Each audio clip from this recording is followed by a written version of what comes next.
Frères et sœurs, le rêve que Dieu m'a donné il y a plus de 15 ans pour la francophonie est en train de se réaliser. Là, juste derrière moi, sous nos yeux, la construction du magnifique centre EMCI a commencé et par la grâce de Dieu, elle sera achevée avant la fin de cette année.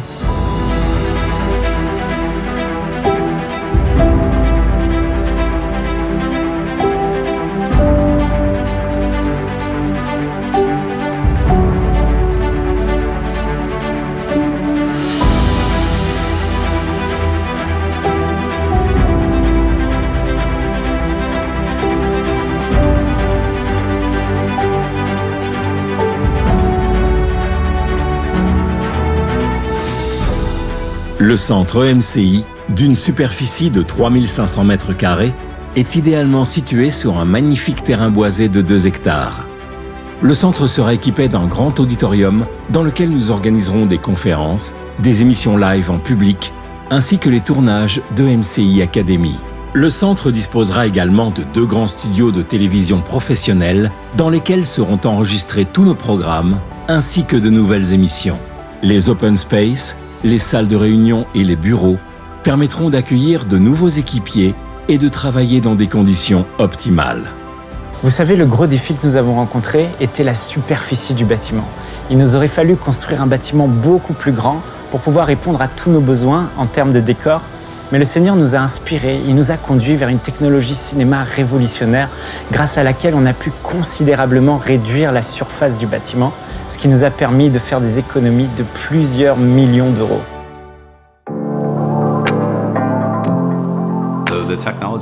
Donc la technologie qui a été implémentée à EMCI est la technologie la plus actuelle sur le marché. La possibilité d'avoir des résultats hyper réalistes est désormais à portée de main, vu l'équipement que EMCI a choisi. Plusieurs des grands diffuseurs au Canada ont voulu se lancer dans le monde des décors virtuels, mais ils ont toujours été hésitants car la qualité n'était pas telle qu'elle l'est maintenant.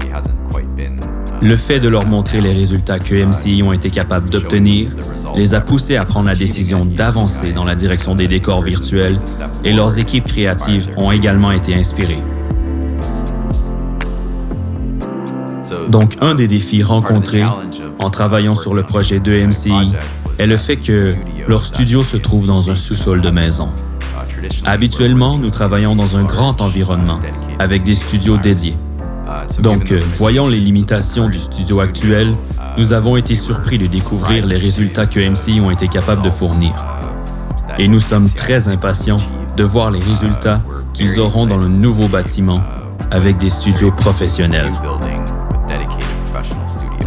Ceci est le premier plateau virtuel en 4K que nous ayons fait et nous croyons que le standard a vraiment été élevé au Canada en termes de production virtuelle. Frères et sœurs, j'ai tellement hâte que des hommes et des femmes de Dieu remplis du Saint-Esprit puissent venir ici, dans ce lieu, au centre EMCI, non seulement pour enregistrer des émissions, mais aussi pour vivre des conférences extraordinaires qui seront retransmises directement chez vous, dans vos maisons et partout dans la francophonie, afin qu'un maximum d'âmes soient sauvées, guéries, délivrées par la puissance du Saint-Esprit.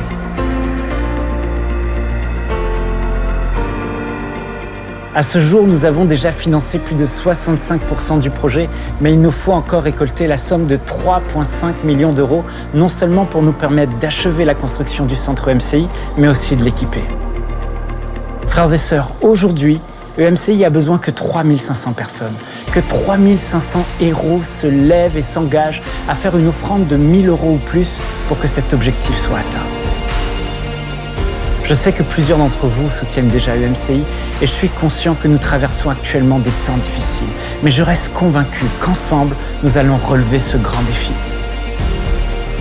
Merci pour votre générosité, merci pour votre cœur pour le royaume de Dieu et j'espère que dès l'année prochaine, nous aurons la joie de vous recevoir ici, au centre EMCI, pour vivre ensemble des temps forts dans la présence de Dieu, car je vous le dis, assurément la gloire de cette seconde maison sera plus grande que celle de la première.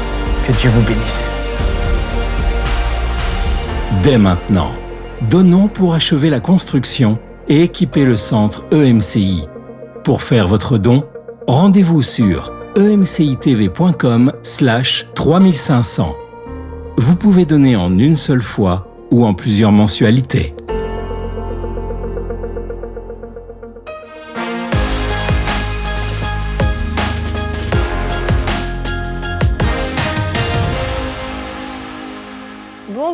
bienvenue dans l'émission Parole de femmes. Cette semaine, nous allons voir 5 petits ou grands péchés, mais qui ont un grand impact dans notre vie. Ces petites choses, quelquefois, qu'on tolère, qu'on accepte, mais dont il est temps de se débarrasser. Oui, c'est une série qui risque de faire un petit peu mal, mais vous inquiétez pas, nous aussi on souffre. Nous aussi, on est prêts à souffrir sur le plateau. Et on attaque aujourd'hui tout de suite avec la paresse. Avec mes petites fourmis, nous allons attaquer le thème de la paresse. Comment sortir de la paresse? Surtout qu'après tous ces mois où on a eu confinement sur confinement, ça a été très facile de pouvoir sombrer petit à petit dans la paresse, dans le canapé, de sombrer dans un canapé, dans un fauteuil, de sombrer dans notre lit et de faire nos réunions Zoom en pyjama. Et puis voilà, enfin bon bref, la gourmandise, on va en parler demain aussi, le fait d'être à la maison, de manger et de manger. Bon bref, tout ça, toutes ces choses, c'est pas notre faute, c'est la faute du confinement, ok? Mais cette semaine, nous voulons nous en sortir. Et la paresse, ça peut vraiment être un fléau en fait, lorsqu'on regarde nos vies puis qu'on se rend compte toutes ces choses qu'on n'accomplit pas pour la seule raison, vraiment ça va être la seule raison valable, c'est juste que quelquefois on a été paresseux. En tout cas moi, je veux pas vous accuser les filles, mais si vous vous sentez concernées, que chacune prenne la parole pour elle-même.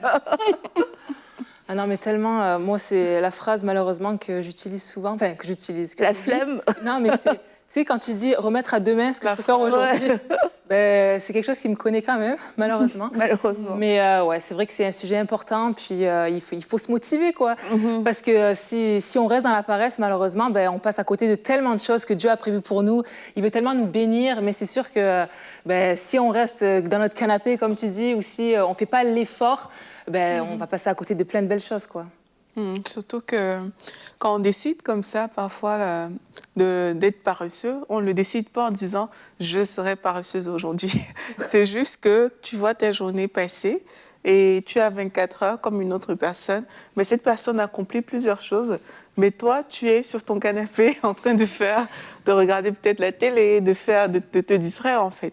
Et là, tu n'accomplis pas ce que le Seigneur veut que tu fasses, tu ne produis pas en fait dans ta journée.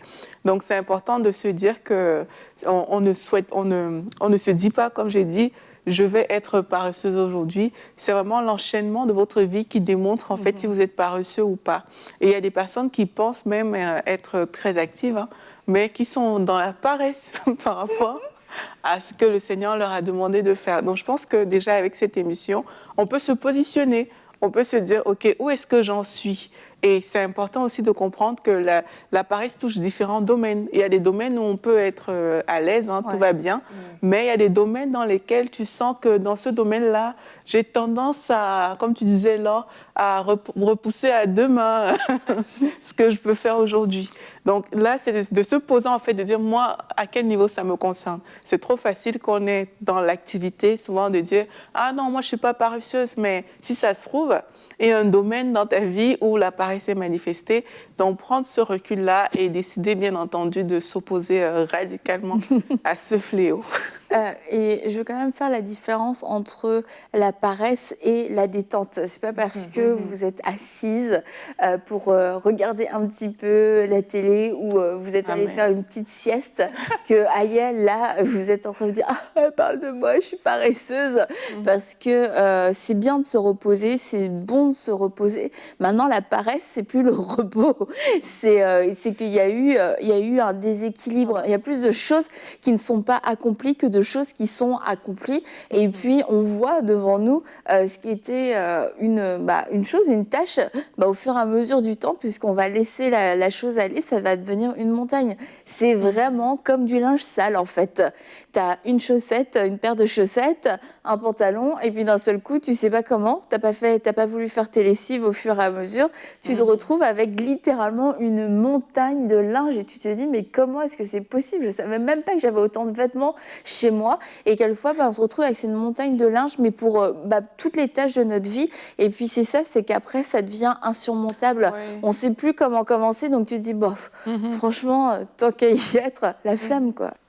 En plus, l'accumulation, ça produit parfois le découragement Parce qu'à force d'avoir vu justement cette pile se faire, tu en arrives au point où t'en peux plus, quoi. Et il y a beaucoup de personnes qui souffrent de ce découragement-là, mais ça vient de ce qu'elles ont laissé les choses se faire. Si vous êtes arrivé à un stade de la vie où vous avez vraiment la flemme, tu sens que tu veux plus le faire, c'est comme s'il y a une force qui te pousse à t'affaisser, en fait, parce que tu es découragé de voir tout ce qui est autour de toi. Mais peut-être que dès le départ, il y a eu cette paresse qui s'est installée et les choses se sont faites ainsi. Mais il n'est pas trop tard, bien entendu, même s'il y a la flemme aujourd'hui.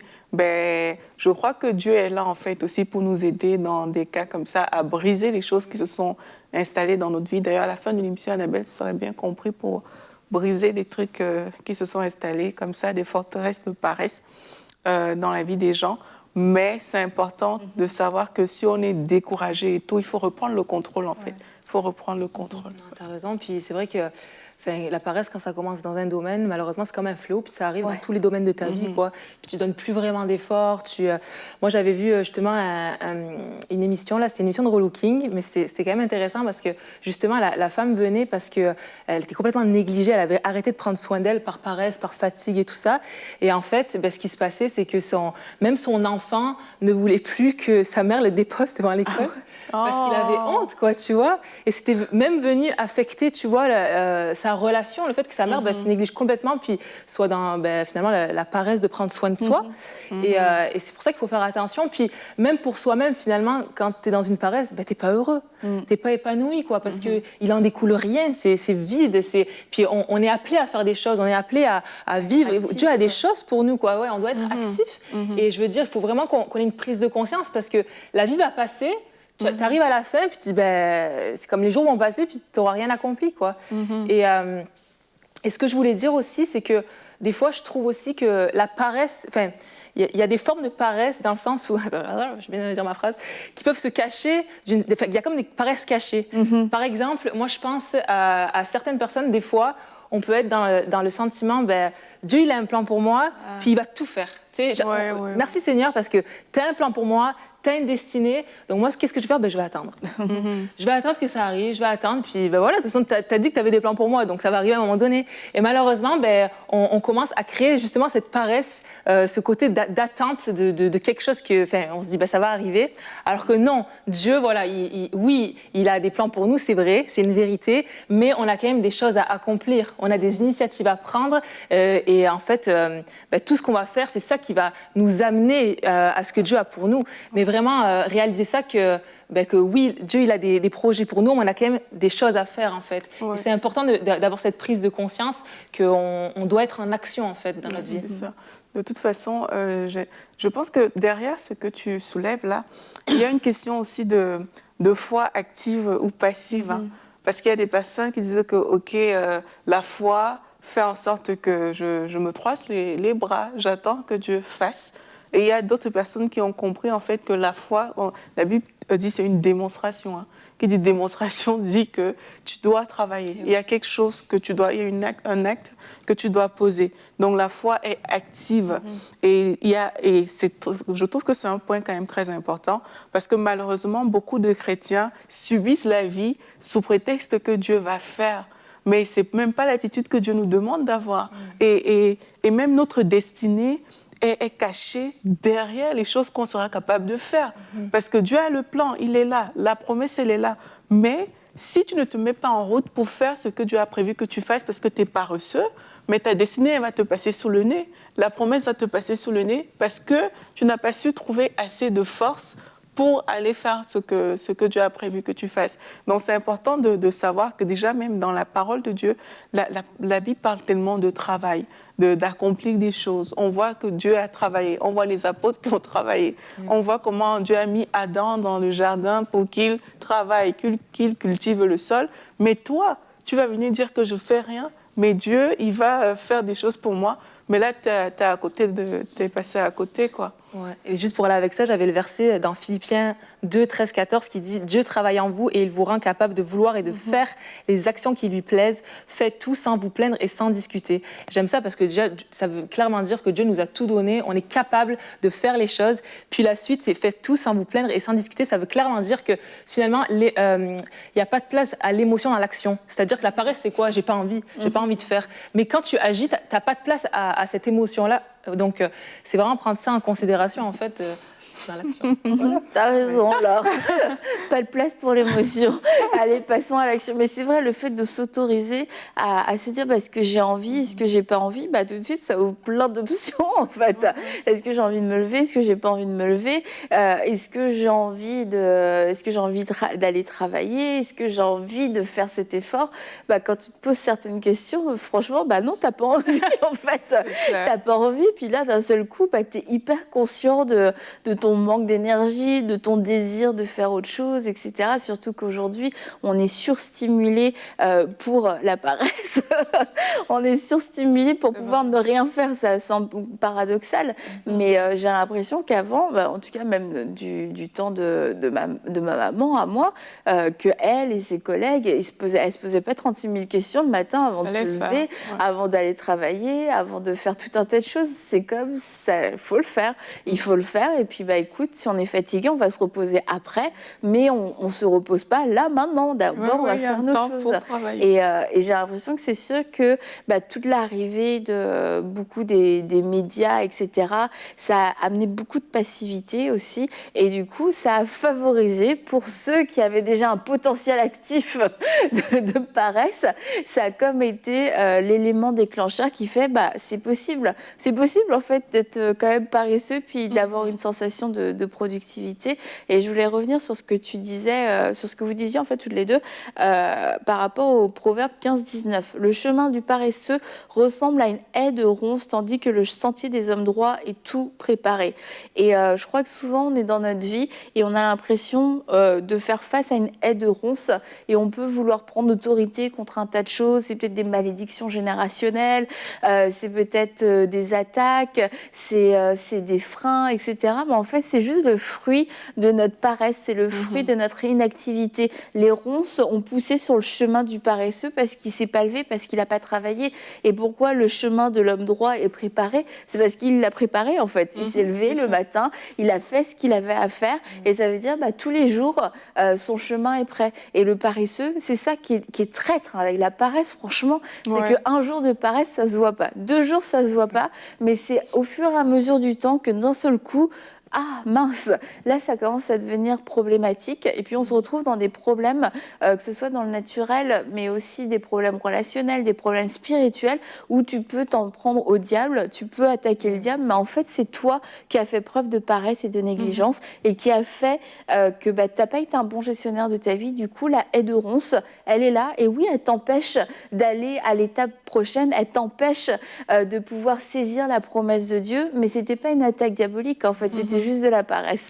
Oui, surtout que la paresse, c'est un frein à l'épanouissement, en fait. Comme tu parlais de ces ronces-là, c'est que le paresseux, il se prive d'aller là où le Seigneur a prévu de l'amener. Parce que non seulement il se prive lui, mais il prive même les autres à côté. Parce que s'il ne fait pas sa part, mais il y a vraiment quelque chose qui n'est pas fait, mais Dieu avait prévu que ce soit ça que tu fasses. Si la personne qui devait faire les tests ici ne les avait pas faites, mais elle nous aurait privés de quelque chose, parce que les tests, personne ne les aurait pensés et elles ne seraient pas faites en fait. Donc, quand on est dans le mode paresse, il faut savoir qu'il y a des choses que Dieu a prévues qu'on fasse à cet instant T et on est en train de se priver de le faire. Chacun d'entre nous, on a 24 heures, nous tous.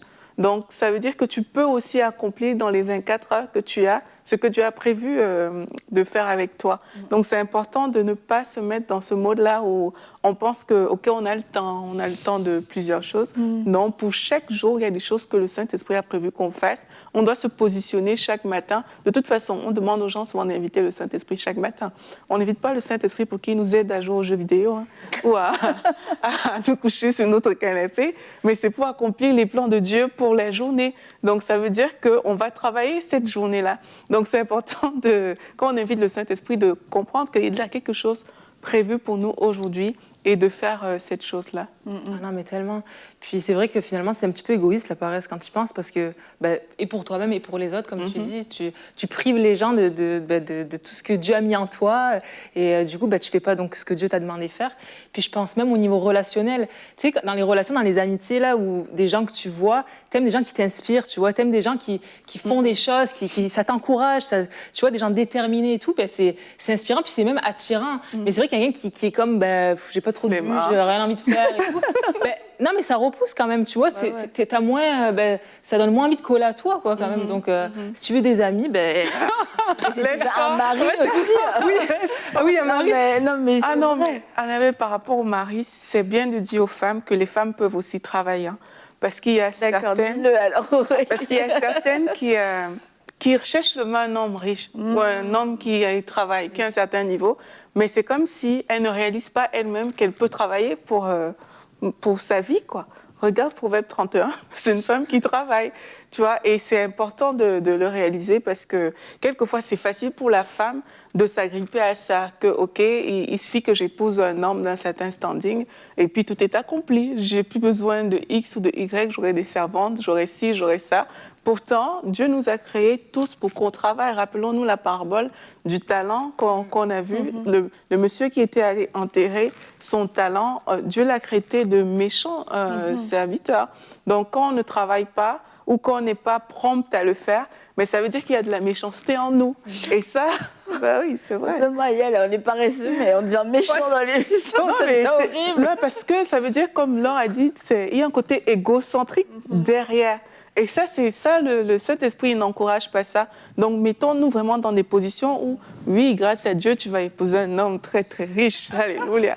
Mais toi-même, positionne-toi comme quelqu'un qui est prêt à donner, à travailler, à utiliser les dons, les talents que Dieu a mis entre tes mains pour faire avancer le royaume de Dieu. Et quand tu penses, la paresse, les conséquences que ça peut avoir sur une vie, c'est pour ça que ça semble comme la paresse, c'est pas le plus grand des péchés non plus. Tu te fais de mal à personne, mais on a vu que finalement on fait du mal aux gens parce que c'est assez égoïste d'être paresseux, puis finalement on est méchant. Donc bon, ne pleurez pas, il y a des solutions. Mais je pense qu'il y a des gens qui vivent du surpoids ou leurs enfants parce qu'il y a cette paresse de cuisiner, de bien cuisiner, de faire l'effort de cuisiner, l'effort de marcher, l'effort de te lever pour faire un minimum, même pas, mais je parle même pas du sport, tu vois, c'est juste, t'as 100 mètres à faire, tu prends ta voiture pour le faire, ou t'y vas juste pas. Il y a des gens qui se privent, qui souffrent de solitude, mais ils ont constamment cette paresse de sortir pour aller voir des gens ou de recevoir, d'inviter aussi. Oh non, la flemme. Mais après, tu souffres, t'as d'autres douleurs dans ton âme et t'es là, et Seigneur, je me sens tellement seule, personne ne me comprend. Mais d'un autre côté, juste pour inviter quelqu'un, boire un café, oh non, je n'ai pas le courage de faire ça. Et en fait, c'est de voir toutes les choses qu'on vit mal dans notre vie, les choses qui sont des souffrances, et de se dire, mais est-ce que c'est relié à la paresse? Est-ce que la source de tout ça, c'était la paresse? Et tu te dis... franchement, c'est dur quoi, de réaliser, je me suis fait voler par la paresse. Et là, ça donne envie, en tout cas, je ne sais pas vous, mais moi, ça me donne envie de me reprendre en main dans certains domaines et de me dire, non, je ne veux pas que ce soit la paresse qui vienne me voler dans ma vie. Je ne veux pas, je trouve ça trop nul comme motif, parce que tu as été paresseux, tu as souffert de telle et telle chose. Ah non, c'est trop nul comme excuse. Non, mais tellement. Puis tu te dis, quelle satisfaction quand tu commences à accomplir des choses, quoi. Au début, tu t'en rends pas compte parce que tu es sur ton canapé, donc tu sais pas trop, par exemple. Là.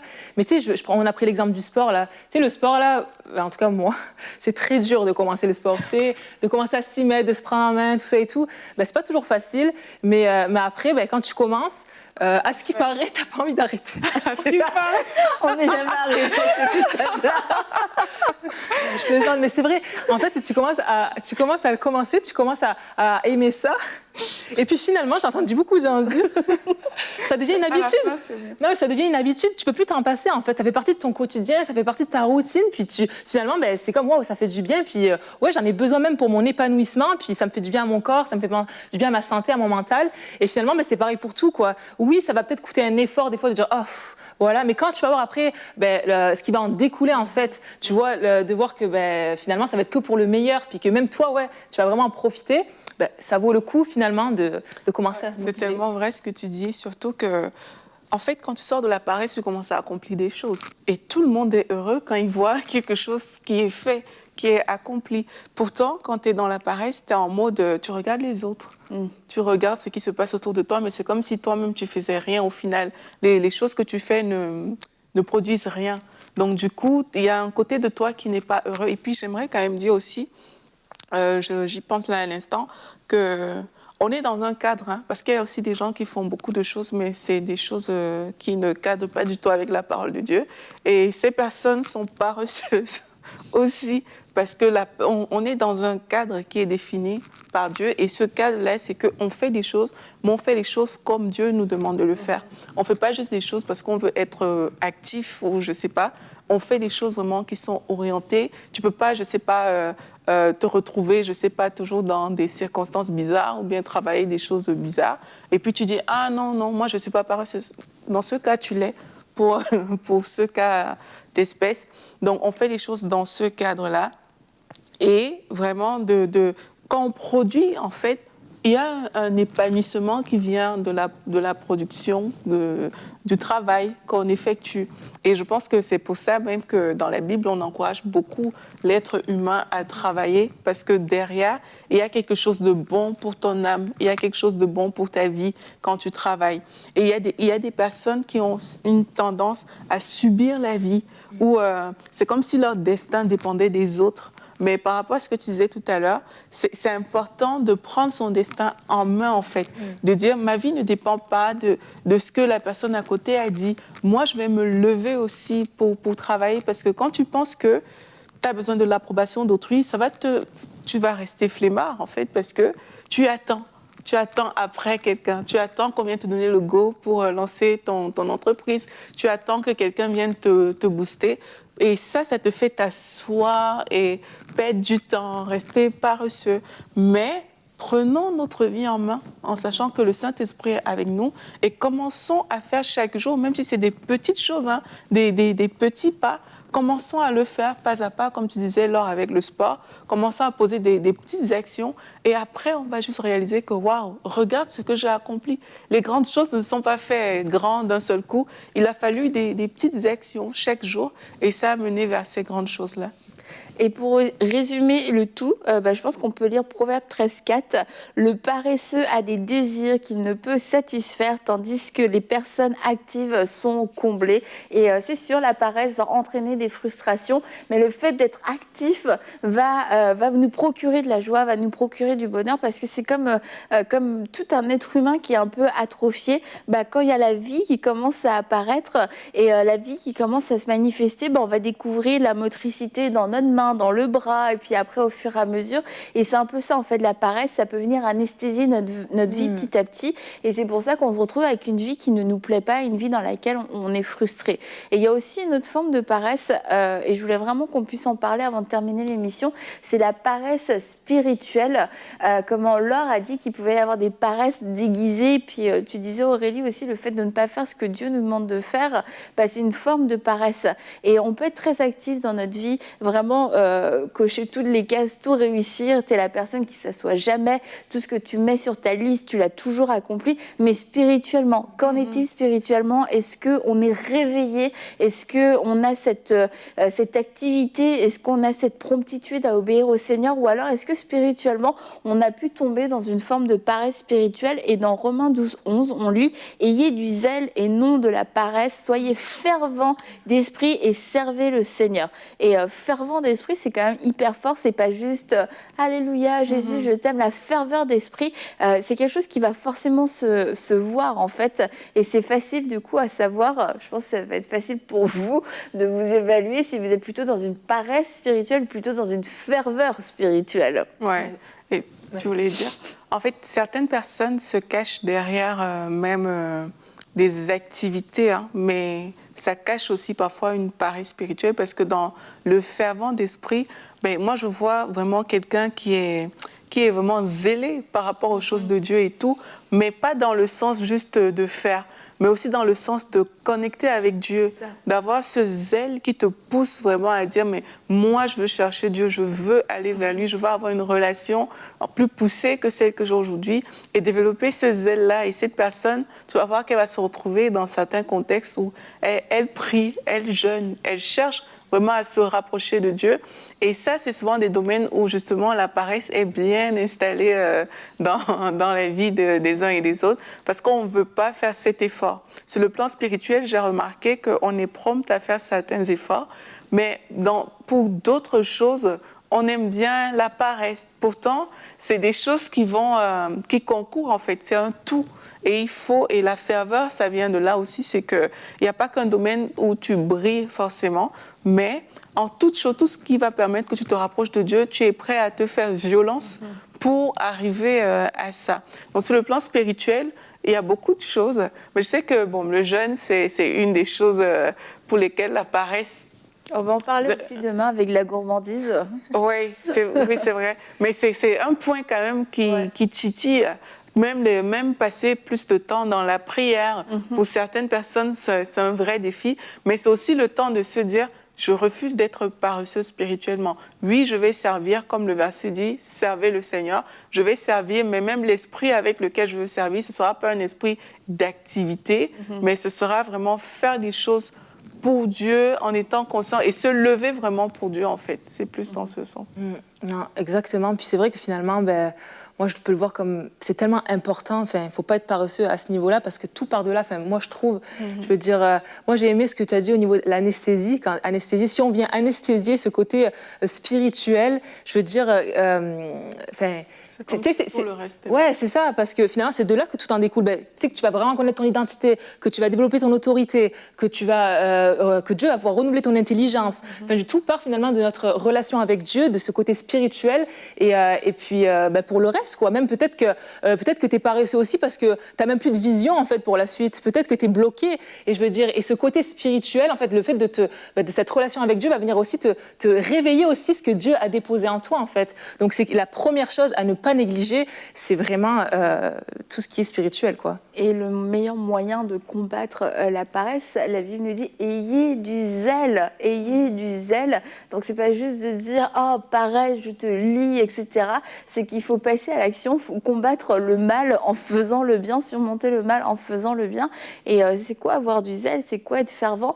Je pense qu'on peut se rappeler aussi quelquefois de notre premier amour qu'on avait pour le Seigneur. Comment est-ce qu'on était quand on est venu au Seigneur et qu'on était prêt à faire des veillées de prière, qu'on était prêt à jeûner, quelqu'un nous donnait un sujet de prière, je vais prier comme si c'était ta propre vie qui en dépendait, tu prenais ta Bible à tout moment, etc. Et c'était, c'est ça, c'était cette ferveur, ce zèle qui a été perdu parce que quelquefois il y a eu le quotidien, quelquefois il y a vraiment eu aussi un relâchement, un épuisement aussi, mais c'est le temps pour vous aujourd'hui de vous relever et de vous reprendre en main. Oui, effectivement. Et j'aimerais encourager les gens, justement, qui souffrent de paresse, alors qu'on a vu différents états et symptômes, d'apprendre à rendre compte à Dieu.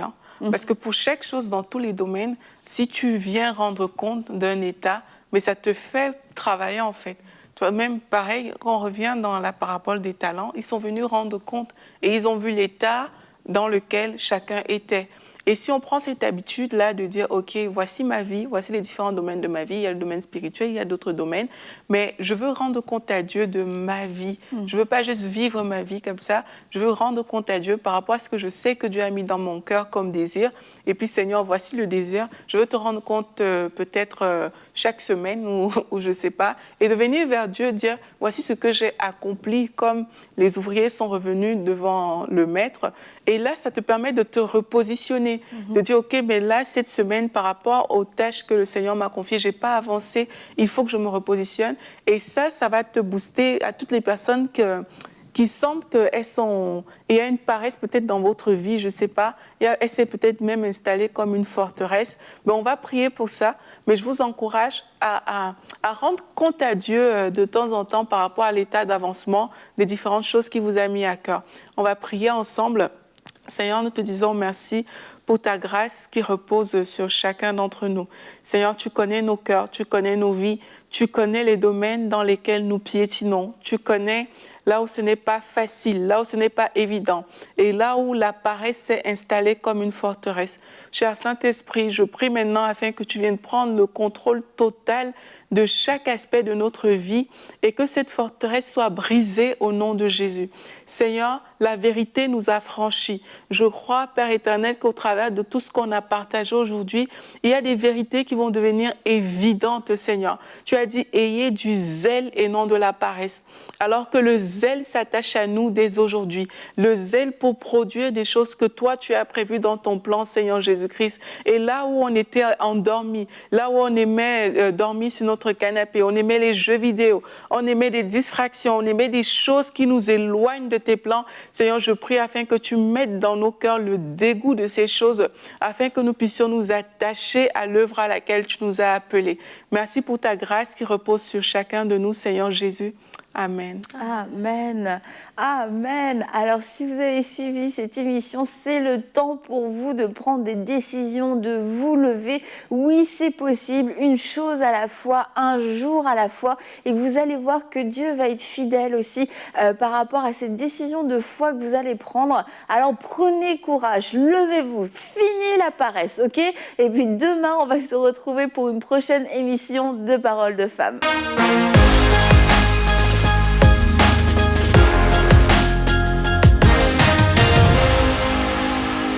Dès maintenant, donnons pour achever la construction et équiper le centre EMCI. Pour faire votre don, rendez-vous sur emcitv.com/3500. Vous pouvez donner en une seule fois ou en plusieurs mensualités.